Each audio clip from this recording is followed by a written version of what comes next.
प्रश्न असा आहे की येत्या काळामध्ये सुद्धा असा निर्णय म्हणजे स्वतःहून सरकार कोणाला पैसे परत मागणार नाही, ज्यांची इच्छा आहे त्यांनी परत करावं असं धोरण पुढे पण अवलंबलं जाणार आहे? निश्चितपणाने, कारण आम्ही आता ज्या लाडक्या बहिणींनी लाभ घेतलेला आहे, शेवटी साधारणपणे आपण लक्षात घ्या की आम्ही 2 किंवा 3 महिन्याच्या गॅपनी लाभ दिलेला आहे.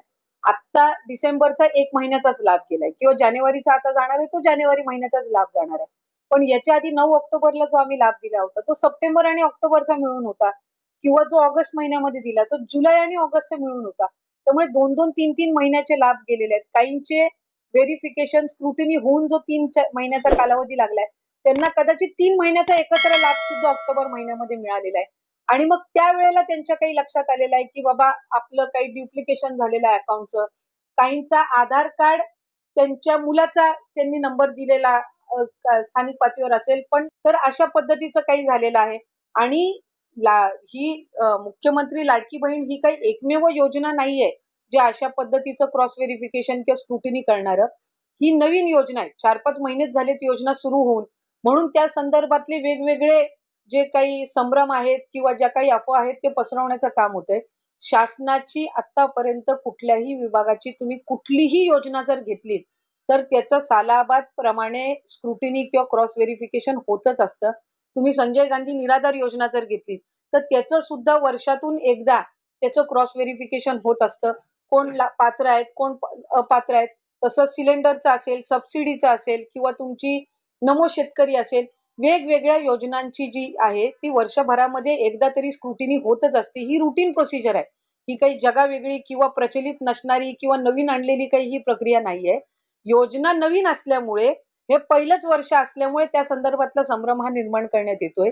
आतापर्यंत कुठल्याही योजनेचा वेगवेगळे विभाग, अन्न व नागरी पुरवठा असेल, कृषी विभाग असेल, तुमचं इतर काही त्या संदर्भातले आदिवासी विभाग असेल, कुठल्याही ह्याची जी थेट लाभाची योजना आहे, याच्या संदर्भातली जी क्रॉस व्हेरिफिकेशन किंवा स्क्रुटिनी किंवा त्याचं मूल्यमापन करणं, ही एक नियमित असणारी प्रक्रिया आहे. त्याच्यामध्ये काही वेगळं काही आहे अशातला काही भाग नाही. आता 1च वर्ष अजून पूर्ण पण नाही झालेला योजना आणून. त्याच्यामुळे त्या संदर्भातले वेगवेगळे जे काही समज आहेत ते होत आहेत. पण ही एक रुटीन प्रोसिजर आहे. आम्ही आत्तापर्यंत कुठल्याही एकाही महिलेचा लाभ हा त्यांच्या इच्छेविना किंवा त्यांनी शासनाला व्हॉलंटरीली रिक्वेस्ट केलेली आहे, की बाबा मला आता सरकारी नोकरी लागलेली आहे. आता मी आपल्या ह्या योजनेसाठी काही पात्र होत नाहीये. तर त्या पद्धतीचे ॲप्लिकेशन झाले असतील तर हा वेगळा भाग झाला. पण त्यांचेही आणखीन आम्ही कोणाची याच्यामध्ये लाभ हा परत घेतलेला नाहीये. आणि स्क्रुटिनीमध्ये कोणाचे लाभ परत घेण्याचे 5 महिन्याचे का 6 महिन्याचे हा तर प्रश्नच त्या ठिकाणी उद्भवत नाही, कारण त्या संदर्भातला निर्णयच अजून विभाग किंवा शासनाने अशा पद्धतीची कुठेही चर्चाही झालेली नाही आणि निर्णयही झालेला नाही. काही ज्यांनी व्हॉलंटरीली तुम्हाला अर्ज परत केलेले आहेत, कशा संदर्भातला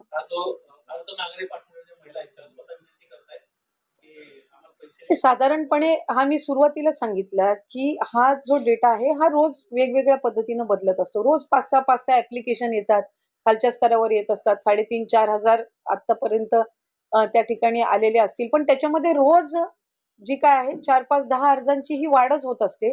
पण हे आम्ही मागवून घेतलेले नाहीये.